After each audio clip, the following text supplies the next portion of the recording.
Fighter jet, hypersonic missile तकनीक और swarm drone system देने की तैयारी में है। तो वहीं ईरान चीन की HQ-9 एयर डिफेंस सिस्टम में भी रुचि दिखा रहा है। दूसरी तरफ न्यूयॉर्क टाइम्स की रिपोर्ट के मुताबिक ट्रंप प्रशासन ईरान वार्ता में इजराइल को दरकिनार कर रहा है, जिससे नेतन्याहू की चिंता बढ़ चुकी है।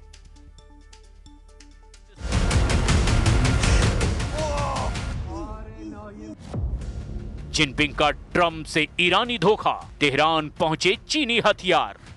ईरान अब अपने वजूद की जंग कर रहा है और अगर ऐसे हालात में अमेरिका और इजराइल ने तूफानी हमले कर दिए तो ईरान मरते दम तक मुकाबला जरूर करेगा। खबर तो यह भी है कि रूस और चीन भी अमेरिका की तमाम अपीलों के बावजूद ईरान की हथियारों से जबरदस्त मदद करने पर उतारू है। मीडिया रिपोर्ट्स में दावा किया जा रहा है कि ईरान को चीन भारी मात्रा में घातक हथियार अलग अलग रूट से सप्लाई करने जा रहा है। ईरान युद्ध में कुछ ऐसा चल रहा है जिसने हर किसी को हैरान कर दिया है। अमेरिकी राष्ट्रपति डोनाल्ड ट्रंप ने कहा है कि ईरान के खिलाफ जारी जंग अमेरिका हर हाल में जीतेगा। चीनी दौरे के दौरान ट्रंप ने कहा था, ईरान या तो समझौता करेगा या फिर तबाह हो जाएगा। लेकिन सवाल यह भी उठता है कि कैसे हॉर्मुज पर ईरानी पकड़ रत्ती भर कम नहीं हुई है। इधर ट्रंप ने जिनपिंग पर दबाव डाला कि हॉर्मुज को किसी भी कीमत पर खुलवाना है।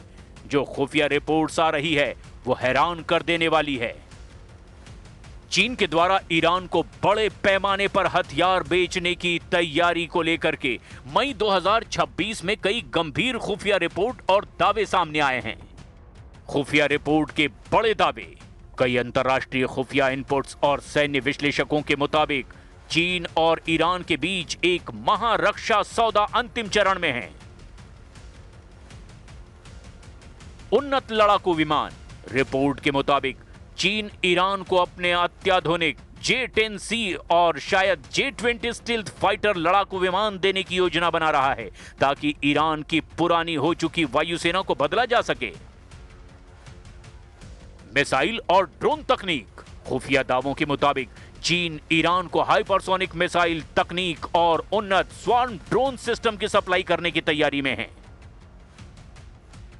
वायु रक्षा प्रणाली, ईरान अपनी हवाई सीमाओं को इजरायली हमलों से सुरक्षित करने के लिए अब चीन की HQ-9 जैसी आधुनिक सतह से हवा में मार करने वाली मिसाइल प्रणालियों में बहुत गहरी रुचि दिखा रहा है। आग से खेल रहे हैं ईरान और चीन। इधर अमेरिकी विदेश मंत्रालय ने कहा है कि यदि चीन युद्ध के इस दौर में ईरान को घातक हथियार देता है तो इसे आग से खेलना ही माना जाएगा। राष्ट्रपति ट्रंप ने संकेत दे दिए हैं कि जो भी देश ईरान को सैन्य सहायता देगा उस पर अमेरिका और उसके सहयोगी देश कड़े आर्थिक प्रतिबंध लगाएंगे। अकेले हमले को तैयार इजराइल, नेतन्याहू को धोखा दे रहे हैं ट्रंप। ट्रंप सरकार ने ईरान के साथ चल रही युद्ध विराम और परमाणु बातचीत से इजराइल को लगभग बाहर ही कर दिया है। न्यूयॉर्क टाइम्स के रिपोर्ट के मुताबिक इजरायली अधिकारियों को अमेरिका ईरान बातचीत की जानकारी सीधे वॉशिंगटन से नहीं मिल रही है। उन्हें लोकल नेताओं, राजनीतिक संपर्कों और ईरान के भीतर अपनी खुफिया निगरानी के जरिए जानकारी जुटानी पड़ रही है। अब ये बदलाव प्रधानमंत्री नेतन्याहू के लिए एक बड़ा राजनीतिक झटका माना जा रहा है। उन्होंने लंबे समय तक खुद को ऐसे नेता के रूप में पेश किया जो ट्रंप पर सबसे ज्यादा असर रखते हैं। युद्ध की शुरुआत में नेतन्याहू ने कहा था कि वो ट्रंप से लगभग हर दिन बात करते हैं और दोनों मिलकर फैसले लेते हैं। रिपोर्ट्स के मुताबिक ट्रंप सरकार अब ईरान के साथ ऐसे समझौते पर विचार कर रही है जिसमें ईरान की परमाणु गतिविधियों पर केवल सीमित समय के लिए रोक लगे। ये प्रस्ताव काफी हद तक 2015 के उस परमाणु समझौते जैसा माना जा रहा है जिसका नेतन्याहू ने उस समय कड़ा विरोध किया था। इजराइल के लिए एक और बड़ी चिंता की बात यह भी है कि बातचीत में ईरान की बैलिस्टिक मिसाइलों का मुद्दा शायद शामिल ही नहीं है। अगर ऐसा हुआ तो इजराइल के लिए ये एक बड़ा झटका होगा, क्योंकि मार्च और अप्रैल में ईरानी मिसाइल हमलों से वहां सामान्य जीवन बुरी तरह प्रभावित हुआ था। इसके अलावा इजराइल को डर है कि अगर अमेरिका ईरान पर लगे आर्थिक प्रतिबंध हटाता है तो तेहरान को अरबों डॉलर मिल सकते हैं। इससे ईरान फिर से अपने हथियार कार्यक्रम को और अपने सहयोगी संगठनों जैसे कि हिजबुल्लाह को और मजबूत कर सकता है। रिपोर्ट में कहा गया कि युद्ध के शुरुआती दिनों में अमेरिका और इजराइल बेहद करीबी तालमेल से काम कर रहे थे। दोनों देशों की सेनाएं साझा रणनीति बना रही थी, लेकिन जैसे जैसे युद्ध लंबा खिंचा, ईरान ने हॉर्मुज स्ट्रेट बंद करके तेल की कीमतों को बढ़ा दिया। ट्रंप का ध्यान अब युद्ध खत्म कराने पर ज्यादा केंद्रित हो गया है और धीरे धीरे अमेरिका और इजराइल की प्राथमिकताएं भी अलग होने लगी हैं। अब ऐसे हालात में अगर ट्रंप ईरान पर हमला करते हैं तो इजराइल फायदे में रहेगा, और अगर ईरान पर ट्रंप हमला करते हैं तो यह इजराइल के लिए नासूर साबित हो सकता है। इसीलिए अगले 24 से 48 घंटे इस ईरान युद्ध में बेहद निर्णायक साबित हो सकते हैं।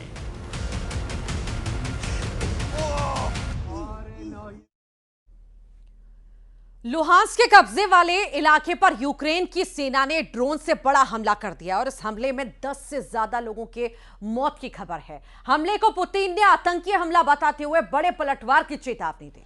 उधर बेलारूस में रूस के न्यूक्लियर ड्रिल के बाद परमाणु हमले की आशंका अब बढ़ चुकी है।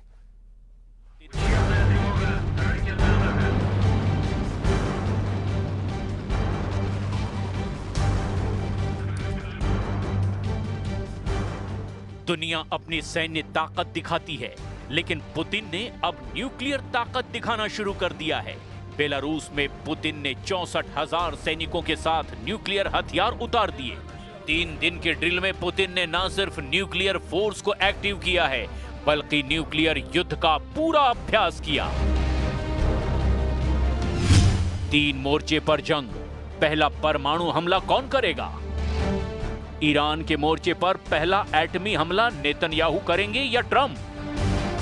यूक्रेन के मोर्चे पर पुतिन परमाणु हमला करेंगे या नेटो? रूस यूक्रेन अब सिर्फ बॉर्डर की जंग नहीं रह गई है, अब यह जंग सीधे रूस के दिल पर वार बन चुकी है।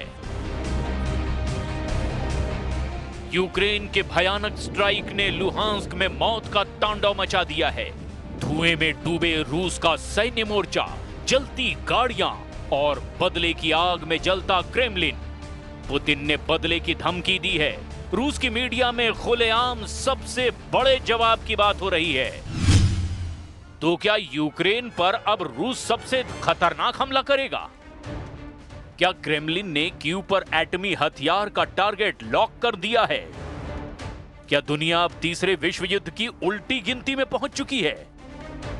यूक्रेन ने रूस के खिलाफ जंग की पूरी तस्वीर ही बदल कर रख दी है। जंग में अब बंदूक से भी ज्यादा खतरनाक हो गया है एक छोटा सा ड्रोन। कीव से 550 किलोमीटर दूर यूक्रेन के योद्धा ड्रोन जंग में खुद को माहिर बनाने में लगे हैं।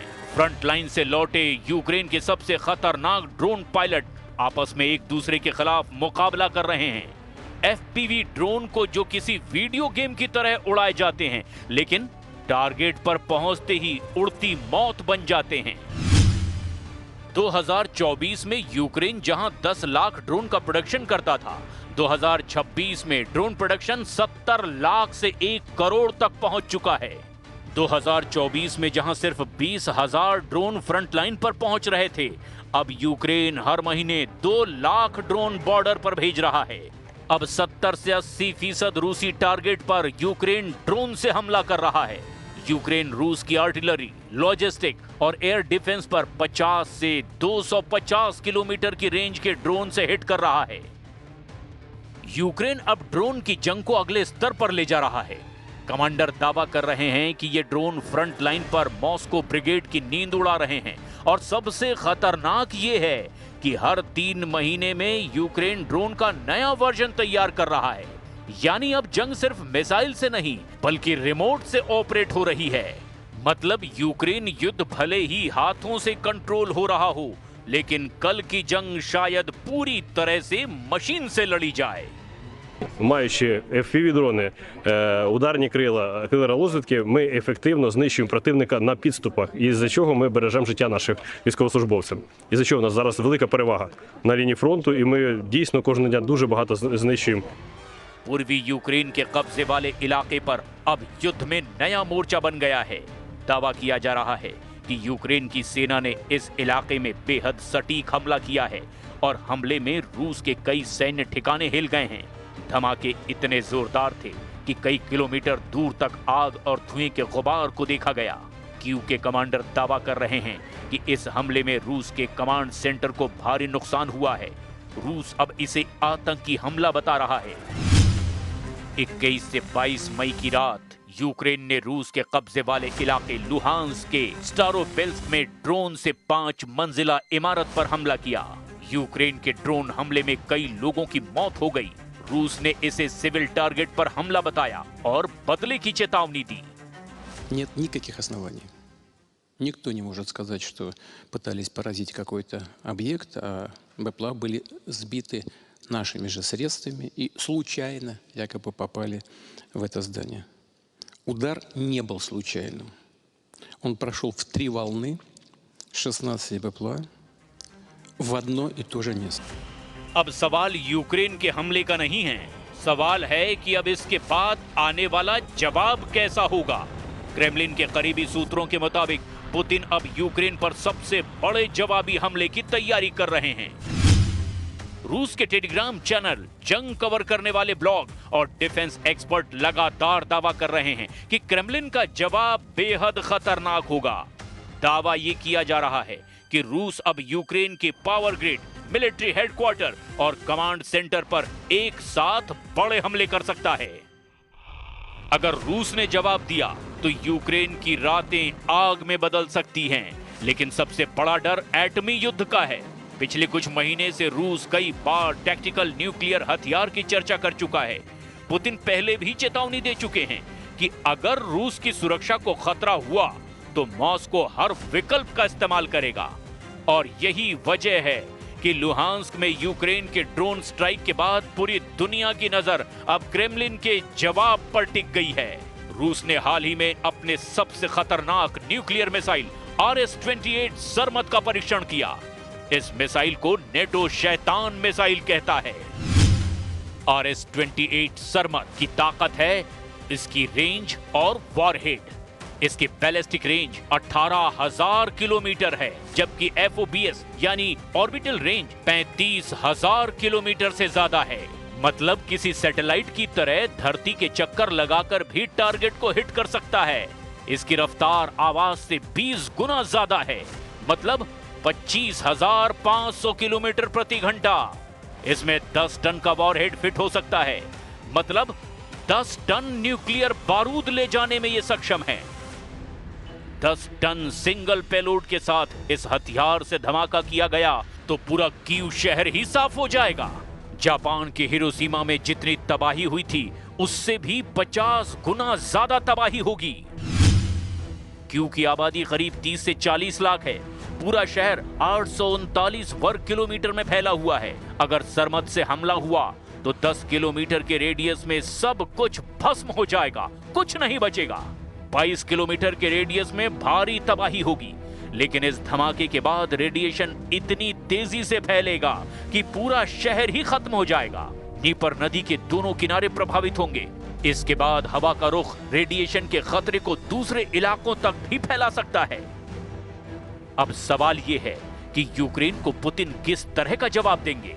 क्या वो पहले की तरह ही कीव पर मिसाइल और ड्रोन की बरसात कर देंगे या फिर सीधे न्यूक्लियर हमला करेंगे?